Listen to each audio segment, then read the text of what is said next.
but also to me, it has a nicer tone. Take a listen.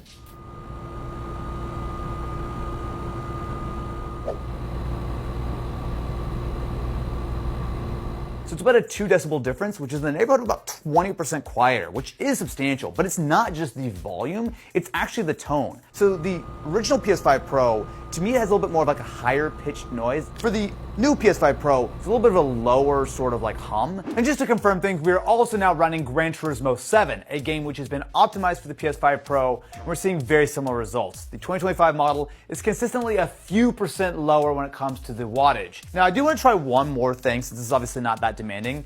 Ken, we need to set up replay mode. So I have saved a replay that I've done on both machines. They're not going to be 100% the same. Sure, but again, this should be probably the most demanding thing we can throw at it, because this is going to be running with full ray tracing. We're seeing 220 range, but consistently the 2024 model is a little bit higher. Seems pretty clear to me that the new PS5 Pro runs with a little bit less power, it's a little bit cooler, and it's actually quieter. But before we tear it fully apart, I actually want to take a closer look at the DualSense controllers, because even though they look incredibly similar on the outside, this has a new model number. So taking a closer look at the DualSense controllers, there are some differences here, but I'm not entirely convinced that they're important differences, if I'm honest with you. So the most obvious visual change once you take off the back shell is that the 2025 model has added this little bit of support that the 2024 model didn't have. The most obvious thing, though, is it looks like they've removed one of the microphones. So the DualSense, my understanding is it has 2 microphones, one on the front and one on the back. Well, you can see the rear microphone on the 2024 is very front and center, but on 2025, there's nothing there. I don't think there's probably going to be a huge difference because there's still the main microphone on the front.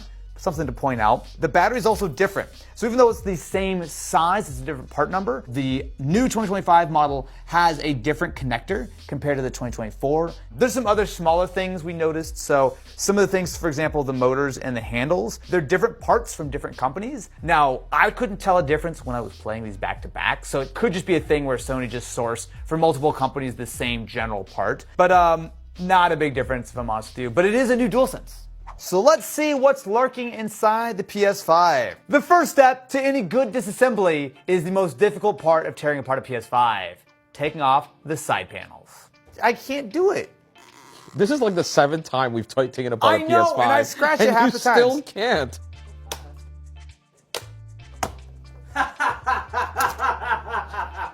At first glance, everything seems to be pretty much the same between these units. We still have easy access to the CR2032 battery for your CMOS. You also have easy access to add an SSD. Now, if we flip these guys over, the thing I saw from the outside is that they have changed the actual fan shrouds. It doesn't look all that different. This one is much like the PS5 Slim. It's a plastic shroud as opposed to metal, and it has the little Easter egg. So presumably this is a little bit cheaper.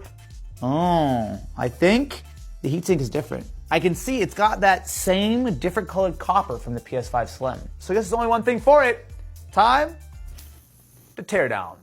This video is sponsored by the LTT screwdriver. Get yours today at ilovelinus.com. So we have fan number 1, which is the original fan. Look, I finally got a fan. And then we have the fan in the 2025 model, which is different. 15, 16, 17, 18, 19. They're both 19 blade fans. They're from different companies, but they look like they're basically the same. I'll weigh them really quick, but I don't think the fan is where our extra weight is coming from. Wait, what? Wait, what? What? Is it 87 grams worth of No, difference? it's not far off. Wait, hold on a second. I was like, the fan from the 2024 PS5 Pro comes in at 274 grams. The new model, 237. It must be like the internal bearings of the fan or something. That is so strange.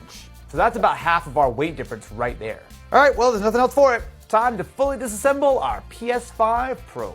As you can probably deduce from the large pile of PS5 Pros strewn all over my table, we now have more answers than questions for the first time. We've pretty much accounted for all of the weight loss. So the first and most obvious is the difference in the weight of the fans, which makes a lot of sense because not only is this fan lighter, but of course as we saw in the actual audio testing, it just sounds a lot better. Outside of that, interestingly, there's actually a big difference in the power supplies. So even though they look almost exactly the same, the new power supply is a fair bit lighter, which kind of makes sense because it either is a little bit more efficient or maybe they trimmed the design down. On top of that, the rear heat sinks So if you look at a PS5 Pro, the main heatsink is pretty much the exact same between the two models. I will note it's a